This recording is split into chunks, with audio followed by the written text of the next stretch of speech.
As Nigerians celebrate the 31st anniversary of June 12 and its struggles, activists have stressed the need for promotion of students' unionism in tertiary institutions. TVC News senior correspondent Sharon Ejasa spoke with student activists in the struggle, who says students played active roles in the fight to end military rule. The administration of former President Muhammadu Buhari declared June 12 as Nigeria's Democracy Day.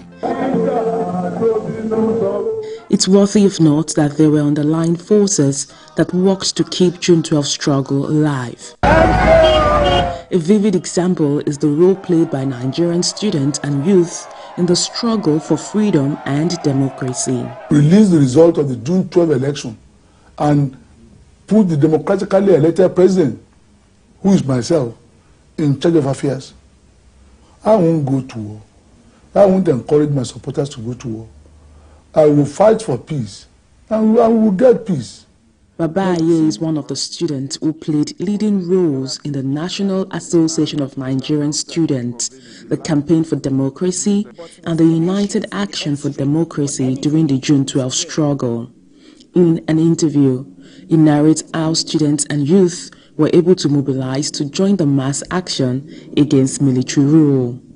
According to him, people who voted for MKO Abiola voted against military dictatorship. There were movements, there were socialist movements, there were radical movements, there were revolutionary movements in which on campuses, and these also had linkages in most instances outside.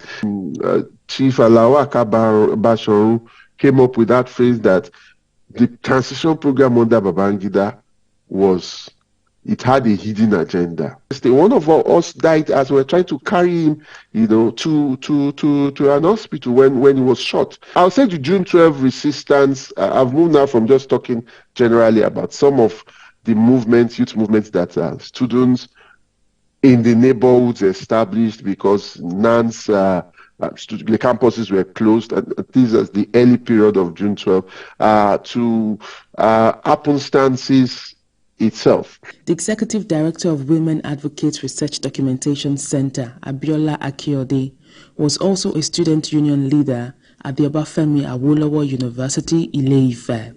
Like never before, she believes that tertiary institutions should allow active student unionism. We mobilized other students from across the country to fight back, against the military.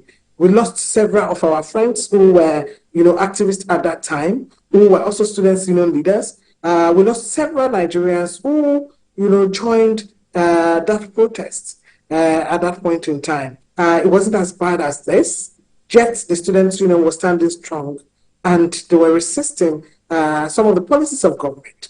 Today, we are discussing the issue of minimum wage. NLC is struggling to keep the momentum of the struggle. In those days, the students' union work hand in hand with the NLC. We work hand in hand with ASO. We work hand in hand with Progressive Union. Unfortunately, we don't have that. So it may be the way the NLC is also organizing. So there's a need to reflect on the way organizing is being done currently. As Nigerians continue to celebrate the life and times of MKO Abiola, renowned activists want students and youth to associate, consolidate, and reorientate themselves on philosophy and ideologies that will sustain nationalism. Sharon Ejasa, TVC News. It's been